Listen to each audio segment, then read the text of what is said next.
por la gran solicitud que tenía de escribiros acerca de nuestra común salvación, me ha sido necesario escribiros exhortándoos que contendáis ardientemente por la fe que ha sido una vez dada a los santos. La iglesia del Señor ha tenido que abrirse paso en medio de un mundo hostil, un mundo que demanda todo el tiempo que ella defienda su fe. Esta defensa de la fe se ha realizado de múltiples maneras. No siempre la iglesia ha tenido la oportunidad de sentarse en un debate público, teniendo enfrente a sus adversarios y así poder de alguna manera enfrentar las herejías a través de, si se puede presentar así como un diálogo amistoso en una apologética o defensa de la verdad.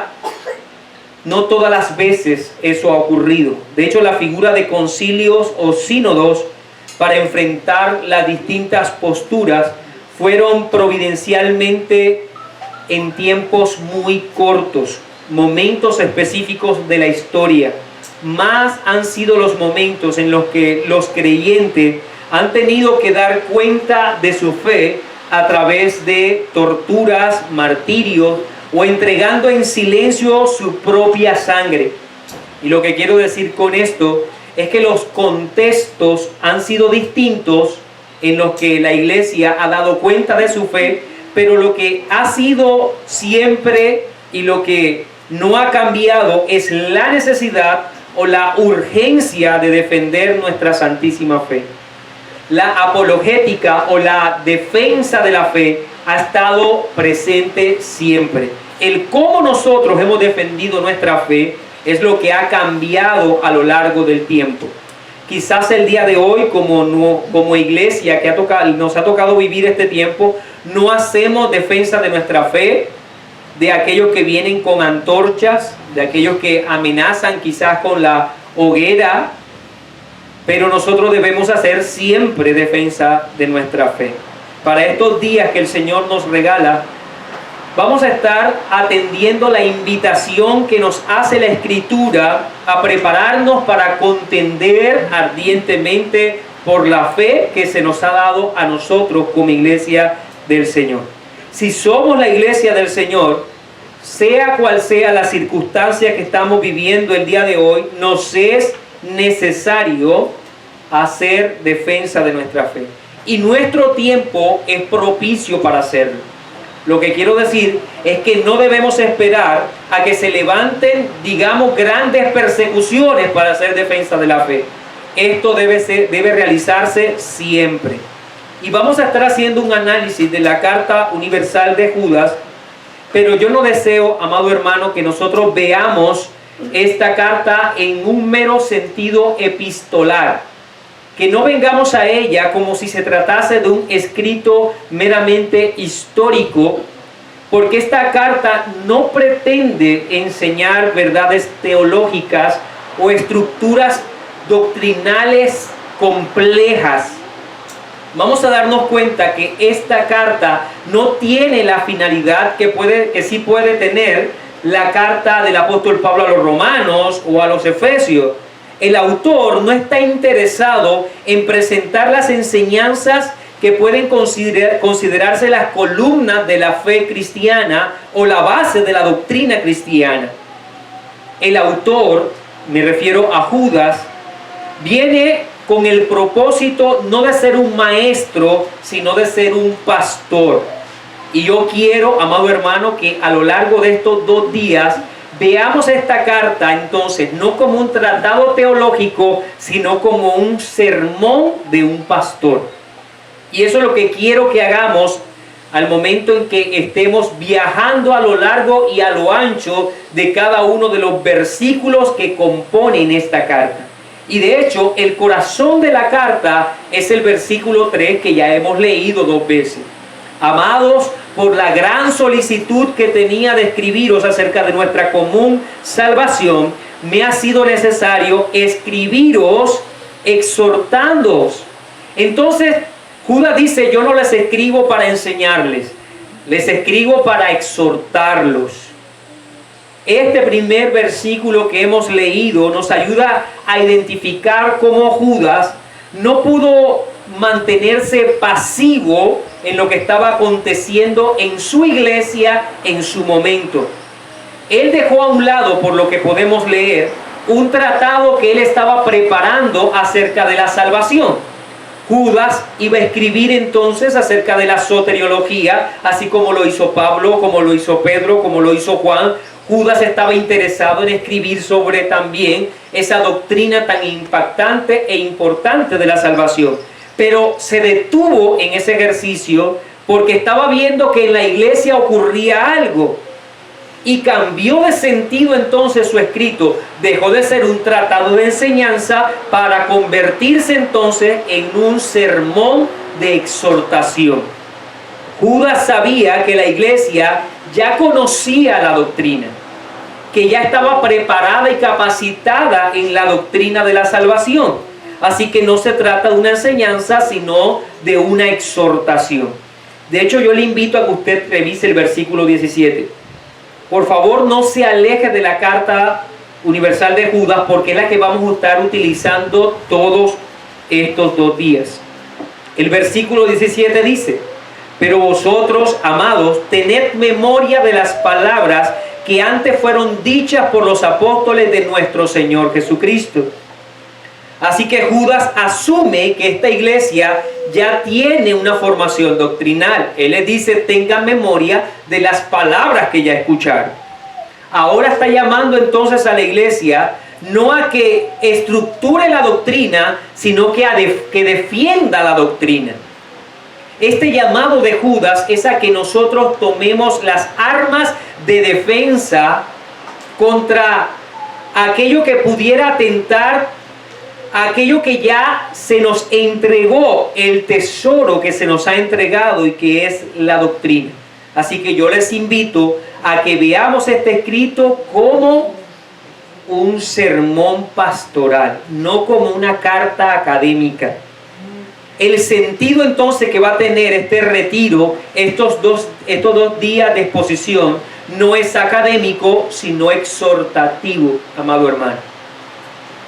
El sermón de un amoroso pastor que arde de celo por la verdad, que arde de celo por la doctrina, que él quiere que la iglesia defienda la verdadera religión, la pureza de la obra del Señor, que dio como resultados una iglesia que debe preservar esa doctrina. Así que es un llamado a que el ejército del Señor ponga en alto ese estandarte de la verdad. Ahora pudiéramos preguntarnos primero quién es Judas, ya que vamos a adentrarnos a esta carta. ¿Quién es él?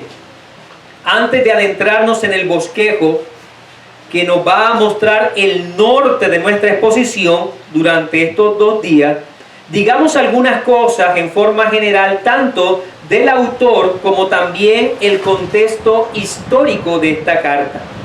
Leamos el versículo 1, por favor. Judas, siervo de Jesucristo y hermano de Jacobo, dice el primer versículo. Los saludos en la literatura epistolar son y eran muy importantes a la hora de identificar el contexto de una carta. De estos dependían en gran medida si se aceptaba o no como canónico o como parte de la revelación especial del Señor. La iglesia primitiva hacía un gran énfasis en las cartas, en los saludos. ¿Por qué? Porque dentro de la literatura que circulaba en la iglesia primitiva, había muchos que escribían y que se adjudicaban el título de apóstol. Muchos entonces se levantaron en la iglesia primitiva diciendo que eran apóstoles enviados por el Señor y escribieron. Y circulaban en la iglesia primitiva todo tipo de escritos de supuestos apóstoles. ¿Cómo la iglesia primitiva sabía lo que era cierto y lo que era falso? Bueno, el saludo era muy importante para determinar si en realidad el que escribía hacía parte del apostolado de Cristo o profeta enviado por el Señor o era un falso maestro. Si una carta tenía detalles históricos, si una carta tenía saludos personales, podía darle veracidad a esa carta. Pongamos un ejemplo. Cuando uno entra a leer primero a los Tesalonicenses capítulo 1, versículo 1, ahí leemos Pablo, Silvano y Timoteo, 3 nombres, a la iglesia de los tesalonicenses. Para los hermanos de Tesalónica, cuando recibían esta carta, este saludo era determinante. ¿Por qué? Porque describía quién fue el grupo plantador de esta iglesia. Así que si ellos se identificaban como Pablo, Silvano y Timoteo, no podían mentirle a esta iglesia porque conocían muy bien quiénes eran los plantadores de esta iglesia, los que trabajaron en medio de ella. Así que el saludo siempre es determinante para determinar la veracidad de una carta en tiempos de la iglesia primitiva. Ahora, la carta universal de Judas es compleja, muy compleja. Se le adjudica su paternidad literaria a aquel que tenía el mismo nombre, Judas, y porque de hecho inicia esta carta dándonos ese nombre, Judas. Pero este nombre es muy difícil de rastrear en tiempos bíblicos, porque era uno de los nombres más comunes de aquella época. El nombre Judas tiene origen hebreo. En hebreo se pronuncia Loudas. Y era muy usado en épocas tanto del Antiguo Testamento como del Nuevo Testamento. La fama de este nombre se le debe al hijo de Jacob llamado Judá, de donde también proviene el nombre de esa tribu, ¿no? La tribu de Judá. Así que cuando hablamos de Loudas o Judas, tiene ese origen, esa raíz del nombre del hijo de Jacob, Judá. Al ser un nombre común, es un poco complejo determinar quién es ese Judas que escribe esta carta. Si hacemos de alguna manera un análisis de los principales Judas del Nuevo Testamento, pudiéramos nosotros tratar de identificar quién es el que escribe esta carta. Si empezamos leyendo Hechos capítulo 5, versículo 37. Hechos capítulo 5, versículo 37 dice: después de este se levantó Judas el Galileo en los días del censo y llevó en pos de sí a mucho pueblo. Pereció también él y todos los que le obedecían fueron dispersados. Estas palabras son las de Gamaliel cuando él le da el consejo al Sanedrín que estaba persiguiendo a los seguidores de Cristo. ¿Y qué dice Gamaliel? Que antes de la llegada de los apóstoles, antes de la aparición del ministerio público de Cristo, se levantó un Judas. Este Judas era revolucionario, pero dice el texto que él falleció en su revuelta. Por lo tanto, este Judas que aparece en Hechos 5:33 no puede ser el autor de la carta, porque él murió antes de la aparición del ministerio público de nuestro Señor Jesucristo. Y de hecho, esta revuelta de la que habla específicamente el texto y habla Gamaliel, se dio en el año 6. Por lo tanto, Cristo no había iniciado su ministerio público. No pudo ser este Judas el que escribió la carta universal de la cual vamos a estar estudiando estos 2 días. Leamos otro texto. En el Evangelio de Lucas, capítulo 6, vamos a leer desde el versículo 13 hasta el versículo 16.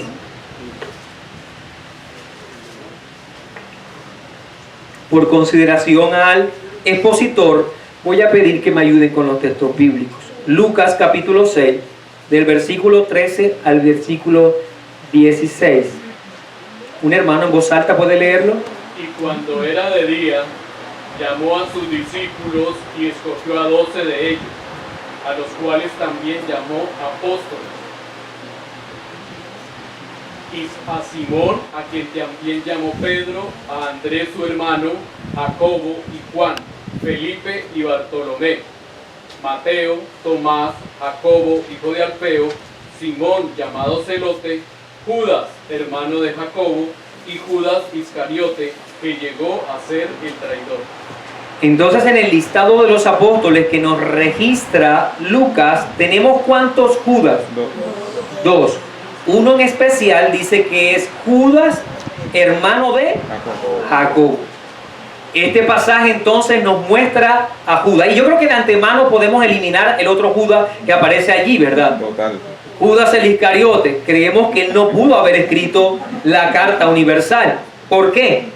Porque falleció antes de la resurrección de nuestro Señor Jesucristo, y claramente los evangelios nos menciona por qué. Es más, este no llegó a ser apóstol. O sea, Judas Iscariote fue solamente un discípulo del Señor Jesucristo. Él no llegó al grado de apóstol. Entonces eliminamos ese Judas el Iscariote, nos queda Judas el hermano de Jacobo. Encaja bien con la descripción cuando leemos la carta universal, porque empieza diciendo Judas, hermano de Jacobo, y encaja con Lucas 6:16. Vamos a leer Hechos 1:13. Hechos 1:13 nos muestra lo que ocurrió ya después de la resurrección, cuando están ya esperando Pentecostés. ¿Qué es lo que dice cuando se congregan los discípulos que ya son apóstoles? Hechos 1:13.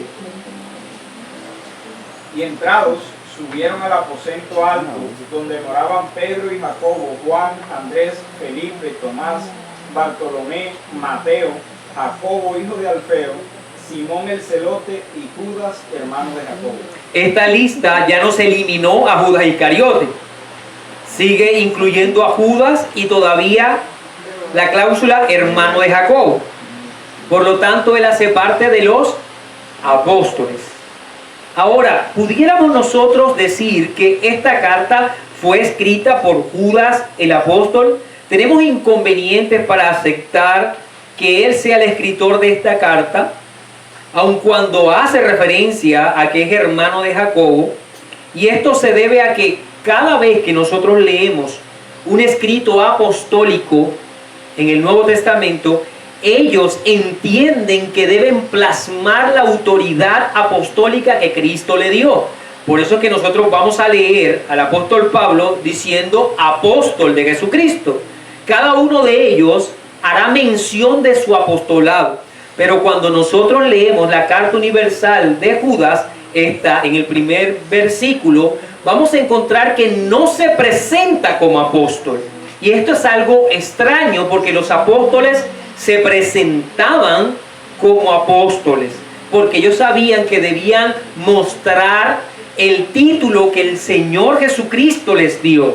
Este Judas, hablo de la carta universal, no se presenta, no se proclama como apóstol.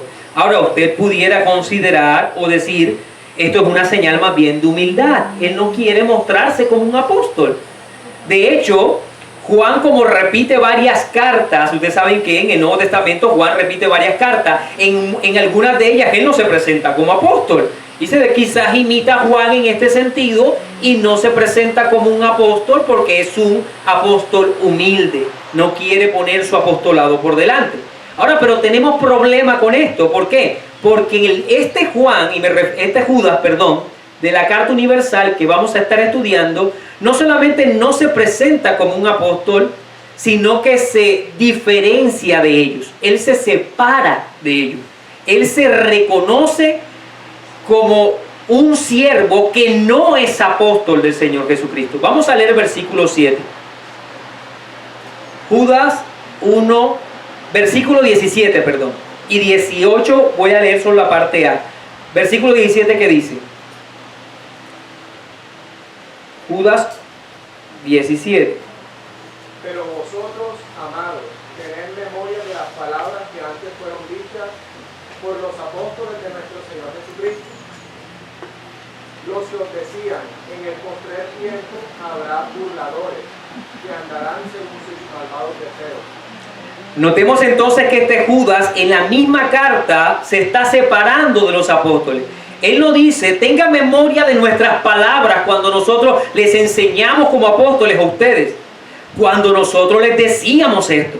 No, Él dice, traigan a la memoria las enseñanzas de los apóstoles, lo que ellos decían. Este Judas presenta las enseñanzas de los apóstoles y la doctrina apostólica incluso como algo pasado. Y esto es muy importante. Algo que ya fue enseñado, que ya fue transmitido y que la iglesia, por lo menos de su tiempo, debía recordar. Entonces, este Judas no se identifica como apóstol. ¿Y por qué? Porque no era un apóstol. Y llama a la iglesia que recuerde las enseñanzas de los apóstoles como si fuera algo que ya se había dado en el pasado. Podemos incluso asegurar que este Judas hace parte de unos siervos de Dios de segunda generación. O sea, que no hacía parte de aquel grupo que estaba con los apóstoles primero, sino que siguió entonces a la iglesia cristiana post-apostólica. O sea, que él estuvo trabajando en la obra del Señor, si bien cuando estaban los apóstoles, pero su labor fue más allá de la muerte de los apóstoles. Y por eso es que él puede recordar o llamar a la iglesia que recuerden la enseñanza de los apóstoles como si fuera algo pasado. Y de hecho creo que el mayor peso que puede haber para que nosotros aseguremos que este Judas de la Carta Universal no es el Judas apóstol, aun cuando tiene un hermano llamado Jacobo, es porque la tradición siempre ha enseñado que el Judas apóstol murió en el año 45. En el año 45. Y esta carta se escribió poco antes del año 70. Se cree que en el año 68. Por lo tanto, no podría haber sido Judas el apóstol, por todas las razones que ya mencioné. Históricamente no podría ser él. Creo que, como decíamos hace un rato, nos queda uno más. Es obvio que no puede ser Judas el Iscariote, el que entregó al Señor. Así que, ¿cómo identificamos entonces a este Judas? ¿Cómo podemos saber quién es? Ya que su nombre es tan común, podemos eliminar a los demás. Nos toca entonces hacer un análisis del otro nombre que aparece allí en el versículo número 1. Judas, versículo 1, dice: Judas, siervo de Jesucristo y hermano de Jacobo. Si ya establecimos que no puede ser el apóstol, entonces se trata del hermano de Jacobo. Este Jacobo tampoco podría ser el apóstol. Así que si reconocemos a este Jacobo, nos va a ayudar a reconocer a este Judas. Nos permitirá entender quién es el Judas, hermano de Jacobo, que no es el apóstol. En Mateo capítulo 13, versículo 55, leamos ese pasaje por favor. Mateo 13, 55.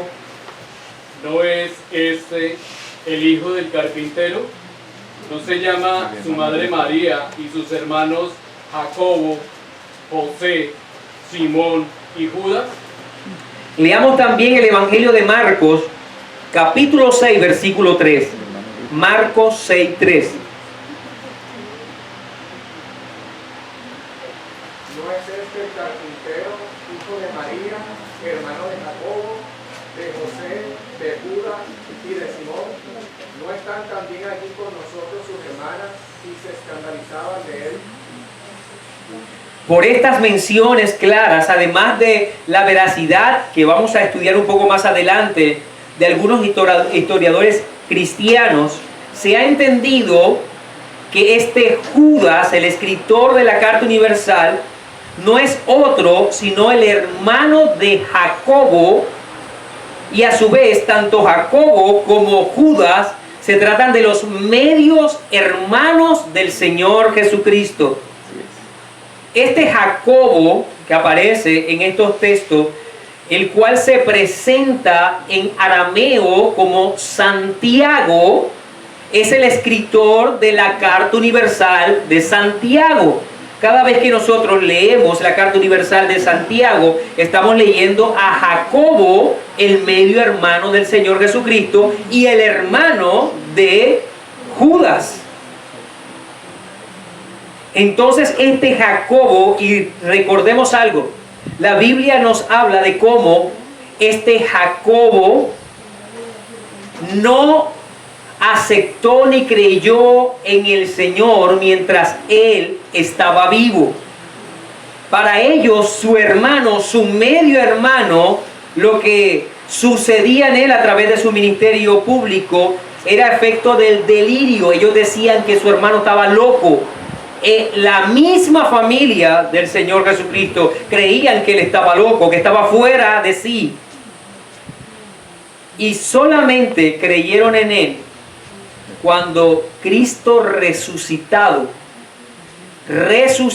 en gloria, se apareció a ellos. Los hermanos del Señor que creyeron en él solo después de la resurrección.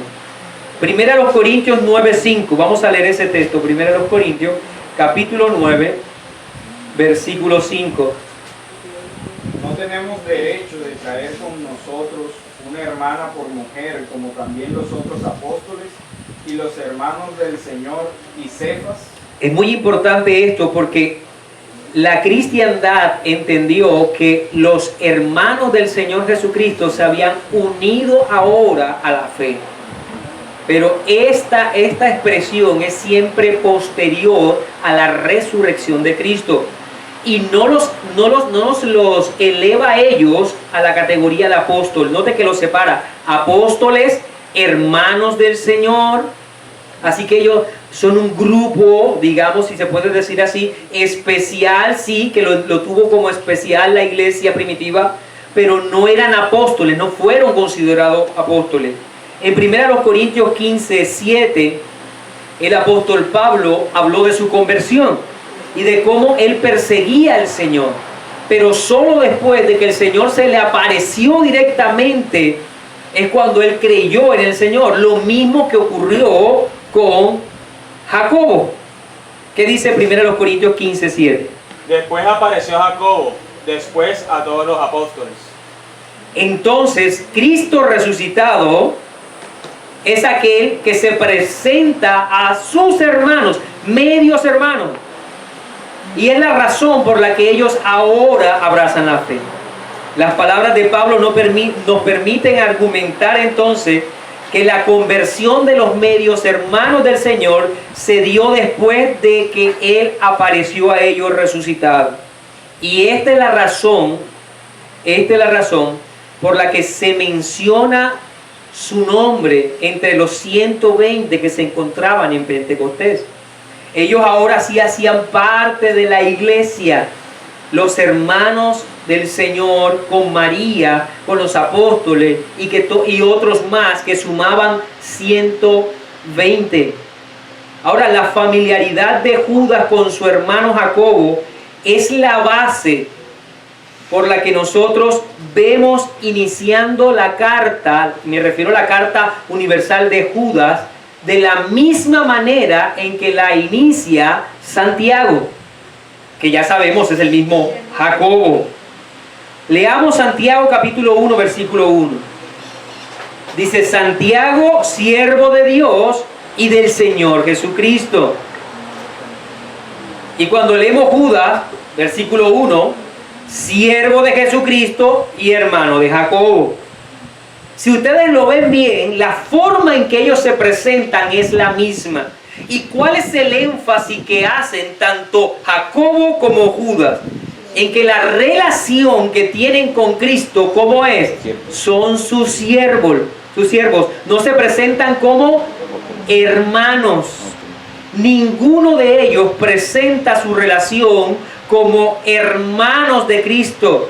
¿Por qué? Porque en los días en la carne del Señor, ellos no fueron sus discípulos. Como no fueron sus discípulos en los días de la carne del Señor antes de la muerte y la resurrección, ellos solo conocieron a Cristo como Mesías resucitado. Ellos le vieron como el Rey victorioso. Recuerden, para ellos el hermano en la carne estaba fuera de sí. Entonces, al ver a Cristo resucitado, su relación con Él, ellos hacen énfasis en su condición resucitada. ¿Por qué ustedes creen que cuando hablan del Señor no utilizan las palabras Jesús, que ellos sabían era el nombre de su hermano, sino Jesús Cristo? Haciendo énfasis, Él es el Mesías prometido, Él es el Rey. Así que para Judas hay una unión física con su hermano Jacobo. Por eso dice hermano de Jacobo. Pero su relación con Cristo era una relación de siervo y rey. Los dos reconocen que su relación con Cristo ya no es en los términos de la carne, sino su relación en los términos de su condición glorificada. Por eso hacen énfasis. Miren, ninguno de los dos se muestra como poseedor de autoridad, teniendo como base su relación con Cristo en la carne. Ninguno de los dos. De hecho, consideraría que para ellos debía darle vergüenza el pensar en el Cristo resucitado ahora y que antes no le creyeron. Es muy cuidadoso Judas de no mostrarse ningún tipo de relación que le permita tener una posición en la iglesia. De hecho, cuando usted rápidamente mira en los versículos las veces que Judas menciona al Señor, en el versículo 4, en el versículo 17, en el versículo 21, le llama nuestro Señor, aquel que rige nuestras vidas, dice. En el versículo 25 le llama nuestro Salvador. Así que nunca hace énfasis en que sea medio hermano del Señor. Es correcto pensar que como no creyeron en el Señor antes de su muerte, solo le vieron como el Mesías después de ser resucitado. Y a ellos les parezca como inadecuado hacer énfasis en una relación con Él en la carne, sino en una relación con Él en su posición de gloria.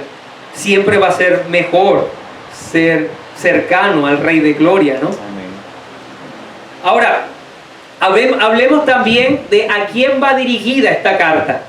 Es un poco complejo, como ya lo vimos, el poder determinar quién es el autor, pero creo que con todo lo que hemos dicho podemos estar seguros de que el autor de la carta universal es Judas, el medio hermano del Señor Jesucristo, pero que no se presenta como medio hermano, sino como siervo de Cristo resucitado.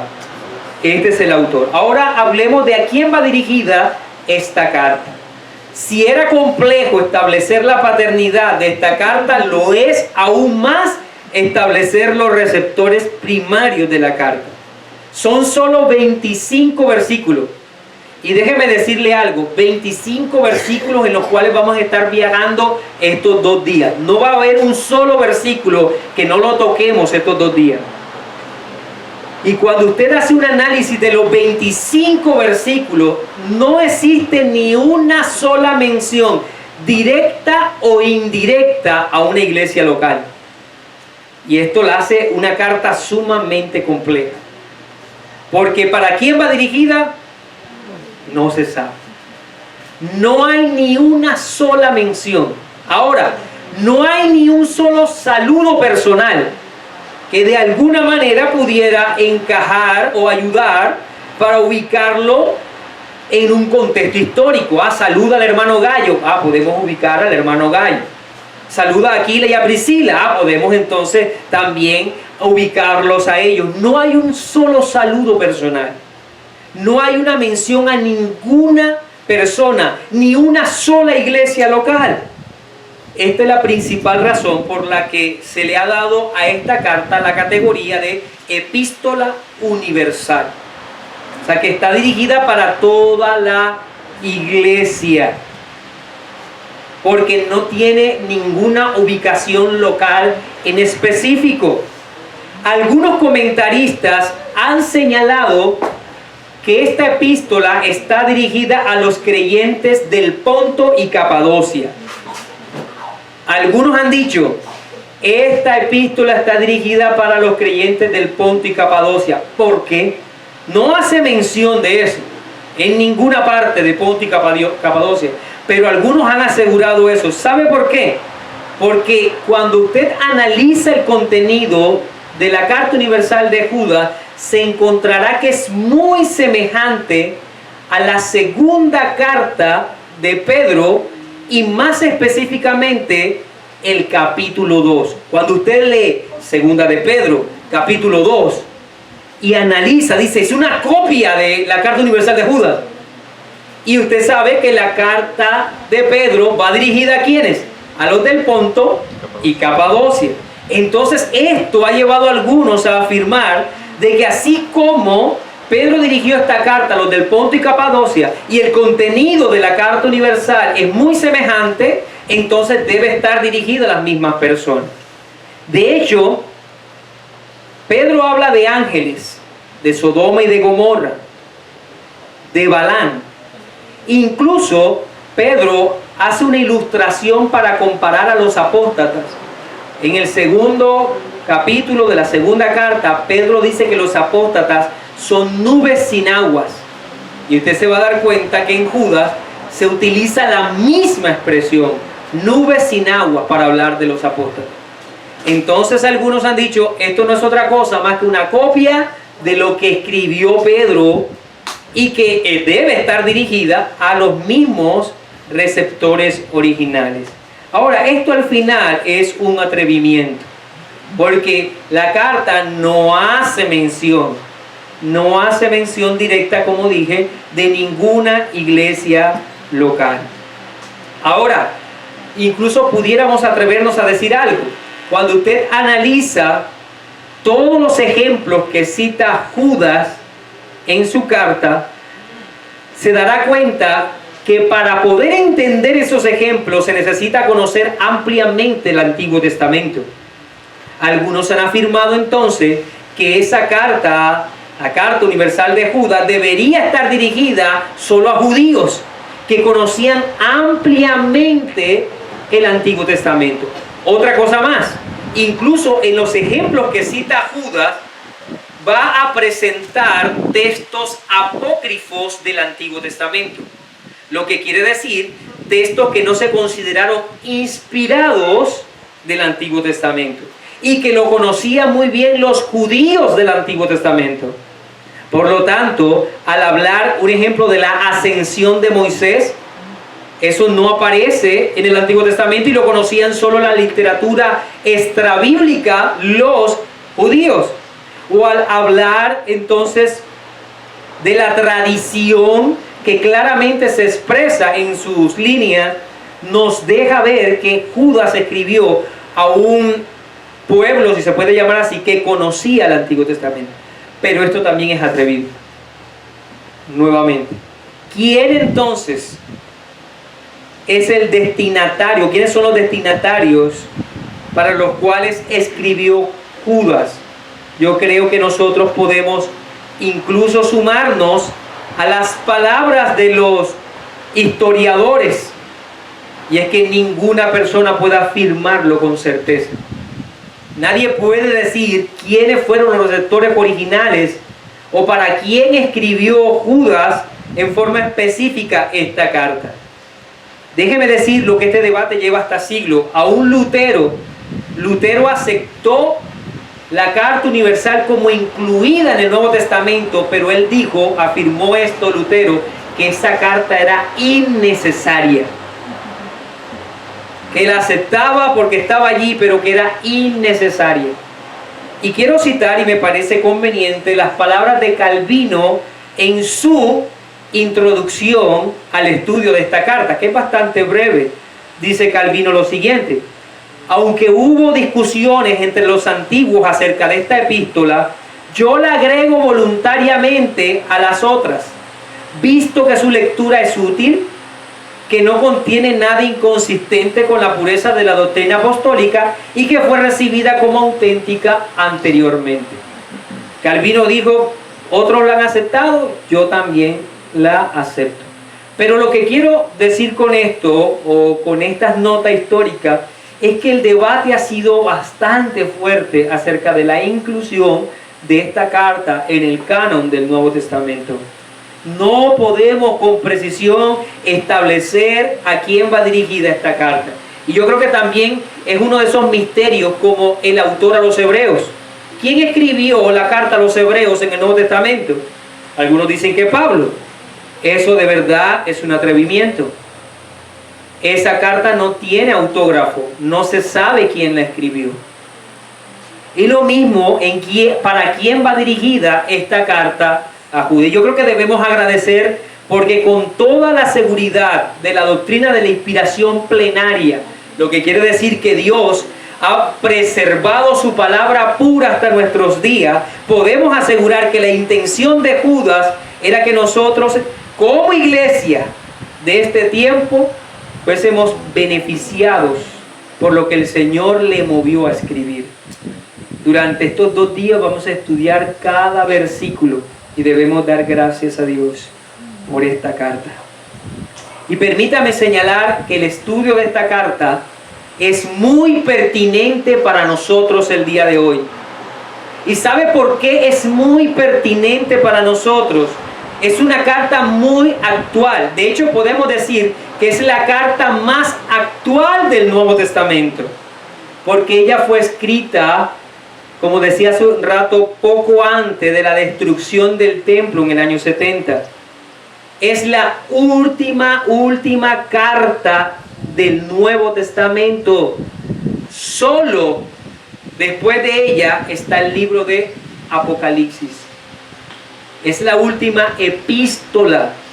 Así que esta nos va a ayudar a entender un poco cómo se movía la iglesia post-apostólica, o sea, cuando ya los apóstoles, por lo menos la mayoría de ellos, ya no estaban vivos.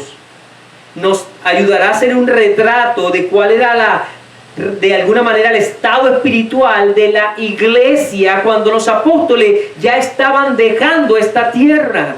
Así que es la visión más cercana que nosotros tenemos como a la iglesia después de los apóstoles. Piense, mientras la iglesia de los tiempos apostólicos, ellos fueron guiados por el Espíritu Santo y los apóstoles advirtieron. Permítame darle un ejemplo. Vamos a leer Hechos 20, versículos 29 y 30. El lenguaje de los apóstoles siempre fue de advertencia, de un peligro futuro. Hechos 20, 29 y 30.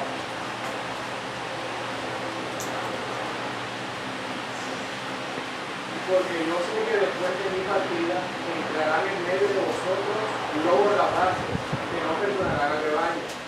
Y de vosotros mismos se levantarán hombres que hablen cosas perversas para arrastrar tras sí a los discípulos. El lenguaje entonces de el apóstol hablándole a los ancianos de Éfeso es: cuando yo me vaya, entrarán en la iglesia lobos rapaces. Toda esta advertencia es que en el futuro vendrían apóstatas a la iglesia. Pero Judas ya no presenta ese lenguaje. Judas no dice que los lobos rapaces vendrán. Judas dice: los lobos rapaces ya están dentro de la iglesia. Note el versículo 4. Porque algunos hombres han entrado encubiertamente. Note que su lenguaje no es futuro, su lenguaje es presente. Entonces las advertencias que hicieron en un sentido profético los apóstoles, ahora en tiempos de Judas, era la realidad que ellos estaban viviendo.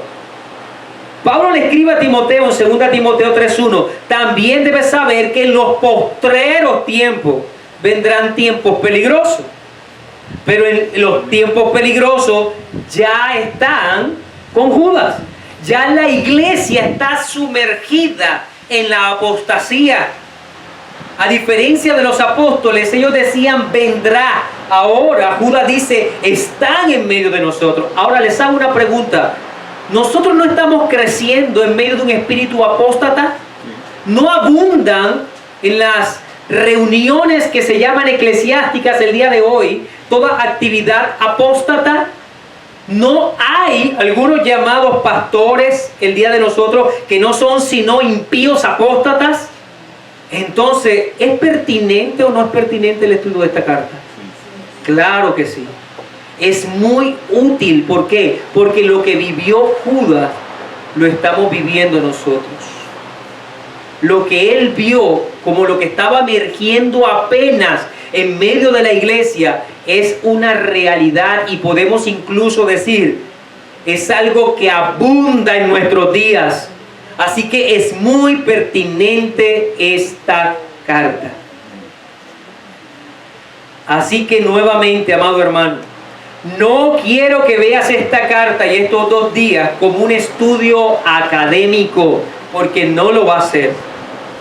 Yo quiero que tú veas esta carta y lo que vamos a hacer estos 2 días como el sonar de la trompeta del vigía que desde la atalaya dice: alerta, ya están entre nosotros.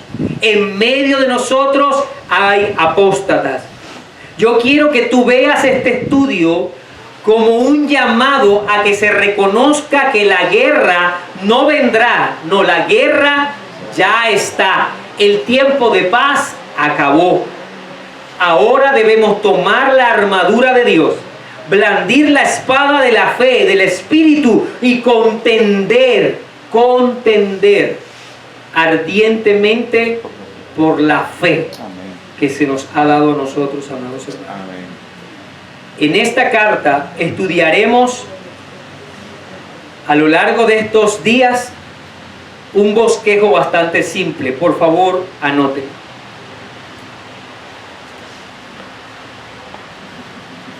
Vamos a ver 3 cosas. Número 1, veremos el llamado que se nos hace a contender. El llamado que se nos hace a contender. El título de esa primera parte va a ser: contendamos por la fe. Contendamos por la fe.